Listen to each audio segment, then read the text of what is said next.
নমস্কাৰ ৰাইজ, এয়া চাব পাৰিছে মই এটা সৰু সুৰা ফাৰ্মৰ ব্যৱস্থা কৰিছোঁ।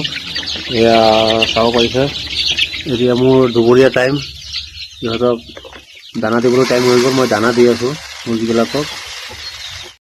ৰাইজ, এয়া বৰ্তমান মোৰ পোৱালি অনা আজি 15 দিন হৈ গ'ল। মই ইহঁতক দানা দি আছোঁ। এতিয়া ষ্টাৰ্টাৰ দি আছোঁ, ষ্টাৰ্টাৰ দি আছোঁ। আপোনালোকে জনাব মোৰ 15 দিনৰ পোৱালি কিমান ইমান ডাঙৰ হ'ল। আপোনালোকে জনাব যে ঠিকে আছে নে নাই। এয়া চাব পাৰিছে, মই একদম মানে খুব কম কৰি মানে এটা ব্যৱস্থা কৰিছোঁ। চাব লাগে যে কেনেকৈ ডেভেলপ কি কথা, সেইকাৰণে মই কম কৰি ব্যৱস্থা কৰিছোঁ। গতিকে সবিশেষ জনাম নেক্সট ভিডিঅ'ত। এতিয়া মোৰ দুটা ভেকচিন ক্লিয়াৰ হৈ গ'ল। এয়া চাব পাৰিছে মুৰ্গীবিলাক পূৰা দৌৰিছে। দুটা ভেকচিন ক্লিয়াৰ হৈ গ'ল আৰু এটা তিনি নম্বৰ ভেকচিনটো বাকী আছে, সেইটো দিব লাগিব কেইদিনৰ পিছত।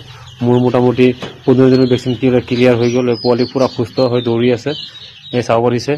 আৰু এটা মুৰ্গী উমনি লৈ বহি আছে, এয়া চাব পাৰিছে, ডিম দিছে।